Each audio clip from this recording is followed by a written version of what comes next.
बिस्मिल्लाहिर्रहमानिर्रहीम। नाज़रीन, मैं हूं जावेद बलोच और उम्मीद है आप लोग खैरियत से होंगे। साल 2023 जो है अपनी तमाम तर रवानाइयों के साथ ख़त्म हो गया और इस साल किसको नाकामी हुई, कौन कामयाब हुआ और क्या तब्दीलियाँ आईं, ये बड़े अहम नकूश हैं जो 2023 जो है वो तारीख़ के औराक पर छोड़ गया है। इसमें बड़ी बड़ी अहम तब्दीलियाँ भी आईं और बड़े बड़े अहम वाक़यात भी रूनमा हुए। लेकिन 2024 जो है वो किसके लिए क्या खुशकिस्मती लेके आएगा, क्या कामयाबी लेके आएगा और किसको नाकामी का सामना करना पड़ेगा, इसका तो आने वाला वक्त ही बताएगा। साल 2024 ही बताएगा कि वो किसके लिए खुशकिस्मत साबित हुआ और किसको बदकिस्मती का सामना जो है वो करना पड़ा। लेकिन अगर हम देखें 2023 के दौरान तो बड़ी अहम तब्दीलियाँ रूनमा हुई। सबसे अहम तब्दीली 2023 की तहरीक-ए-इंसाफ की हुकूमत का ख़ात्मा था, जिसे तहरीक-ए-इंसाफ के चेयरमैन और साबिक़ वज़ीर-ए-आज़म इमरान खान के ख़िलाफ़ जो है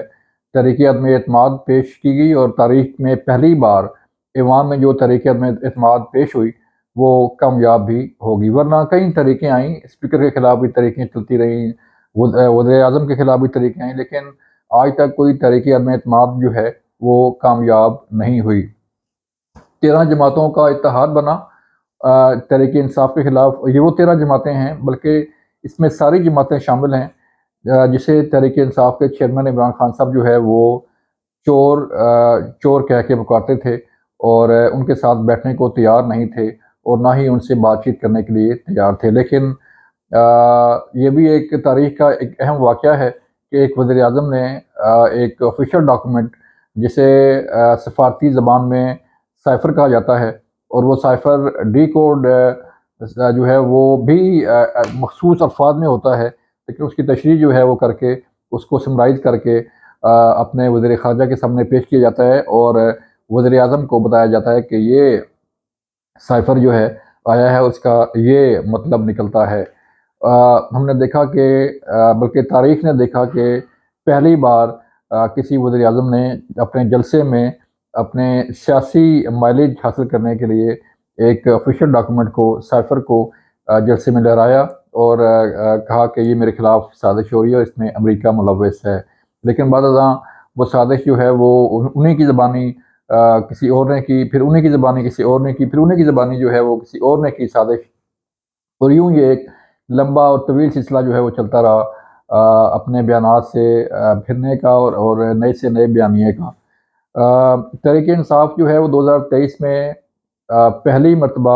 एक ऐसी जमात भी बनकर सामने उभरी कि जिसे सोशल मीडिया पर मुकम्मल कंट्रोल हासिल था। जो घरों में बैठे हुए लोगों को, ख़वातीन को, बच्चों को अपने पैगामात जो है वो बड़े आसानी के साथ पहुँचाते हैं और उन्हें अपनी तरफ माइल करते हैं। ये एक नया ट्रेंड जो है वो सामने आया था। 2023 से पहले भी ज़ाहिर बात है तहरीक-ए-इंसाफ सोशल मीडिया पर थी, लेकिन 2023 के दौरान जब से हुकूमत ख़त्म हुई साबिक़ वज़ीर-ए-आज़म इमरान खान की, उस वक़्त के बाद से लेके अब तक जो है वो एक ऐसा ट्रेंड जो है वो चला सोशल मीडिया पर कि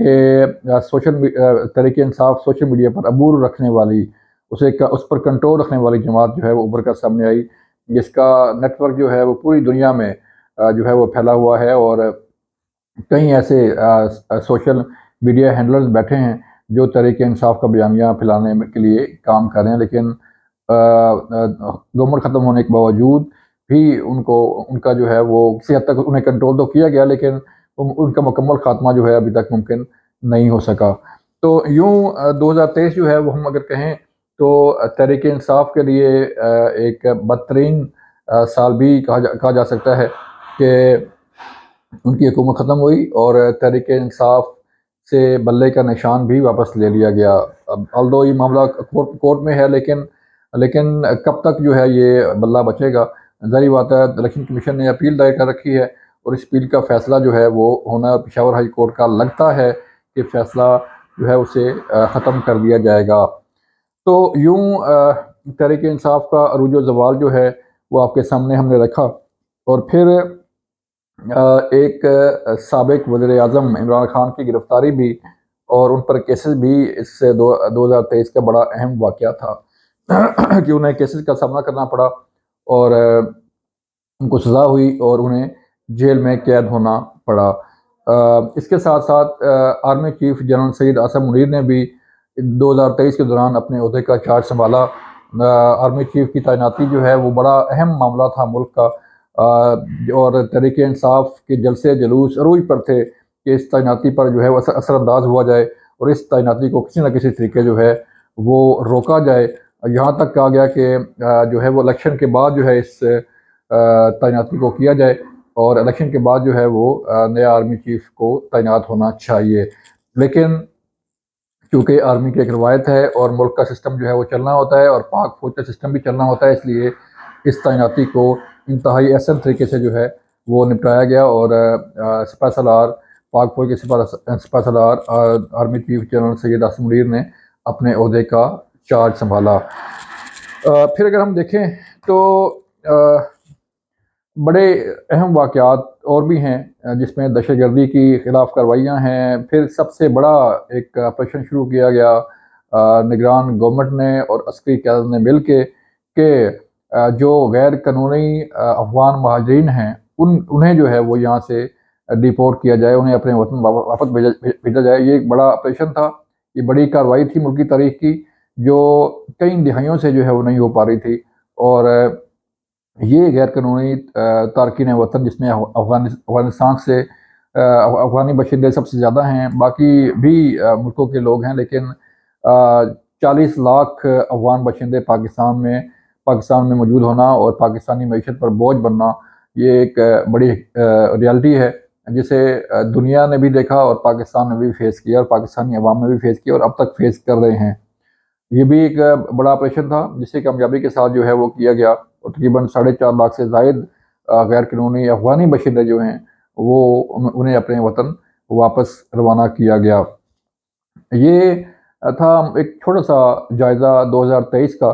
اور اگر ہم دیکھیں تو 2024 جو ہے وہ بھی بڑی اہم تبدیلیاں اس میں رونما ہوں گی، اور سب سے بڑی تبدیلی جو ہے وہ 2024 میں نئی حکومت کا قیام ہوگا۔ نئے سال کے الیکشن ہوں گے، 8 فروری 2024 کو الیکشن ہونے والے ہیں، جو ایک سب سے بڑا سال کا واقعہ ہوگا، اور ایک بڑی تبدیلی ہوگی جس میں عوام جو ہے اپنی نئی گورنمنٹ کو الیکٹ کریں گے، اور نئی حکومت جو ہے وہ معرض وجود میں آئے گی اور اپنے جو ہے وہ برس اپنے اقتدار کو جو ہے اس کا چارج سنبھالے گی۔ اب اس کے ساتھ اگر ہم دیکھیں تو اس نئے سال میں چونکہ سپریم کورٹ آف پاکستان کی اور باقی کورٹس کی چھٹیاں ختم ہو رہی ہیں، جو ونٹر ویکیشن ہوئی تھیں، اور قاضی فائزہ صاحب چیف جسٹس آف پاکستان اپنے عہدے کا دوبارہ چارج سنبھالیں گے۔ اس سے پہلے قائم مقام چیف جسٹس اپنے فرائض سر انجام دے رہے تھے، اور اب جو ہے وہ قاضی فائزہ صاحب اپنے عہدے کا چارج سنبھالیں گے۔ اس میں بھی بڑے اہم کیسز ہیں آئندہ چند دنوں میں، جنوری کے اندر جو ہے وہ خاصے اہم کیسز پر سماعت ہونی ہے، جس میں توشہ خانہ کیس جو ہے وہ اس کو چیلنج کیا گیا ہے۔ اس کی سزا معاف کرانے کے لیے عمران خان جو ہے وہ انہوں نے کیس کیا ہوا، لیکن دیکھنا یہ ہے کہ سپریم کورٹ فیصلہ کیا کرتی ہے، کیا سپریم کورٹ کے فیصلے سے جو ہے ان کو الیکشن لڑنے کی پرمیشن ملتی ہے یا نہیں ملتی، لیکن کیس ان کا جو ہے وہ سنا جائے گا۔ پھر اس کے ساتھ ساتھ مظاہر نقوی صاحب جو ہیں وہ جسٹس مظاہر نقوی صاحب سپریم کورٹ کے اہم جج ہیں، ان کے خلاف بھی سپریم جوڈیشل کونسل میں کارروائی جاری ہے، اور اس پر بھی فیصلہ ہونا باقی ہے۔ وہ بھی کیس جو ہے وہ سپریم جوڈیشل کونسل کا اجلاس بھی ہوگا، اور پھر فیض آباد دھرنے کا کیس بھی جو ہے وہ بھی چل رہا ہے، اور نئے سال میں اس فیض آباد دھرنے کا بھی کوئی نہ کوئی حل یا کوئی نہ کوئی فیصلہ بھی سامنے آ سکتا ہے۔ لیکن دعا یہ ہے کہ 2024 جو ہے وہ پاکستان کے لیے، پوری قوم کے لیے، تمام سیاسی جماعتوں کے لیے اور اس ملک کے نوجوانوں کے لیے، بچوں کے لیے جو ہے وہ خیر کا ثابت ہو، اور اس میں ہمارا ملک ترقی کرے، اور پاکستان جو ہے وہ ترقی کی منازل تیز سے طے کرتے۔ جن نوجوانوں نے اپنے جو ہے وہ کام کیے ہوئے ہیں 2024 کے لیے، وہ ان کی کامیابی کی دعا کرتے ہیں، اور دعا کرتے ہیں کہ اللہ تعالیٰ سب کو اپنی حفظ و امان میں رکھے اور 2024 کی خوشیاں نصیب کرے۔ پاکستان کو بھی اور پاکستانی عوام کو بھی نیا سال مبارک ہو۔ اجازت دیجیے، اللہ حافظ۔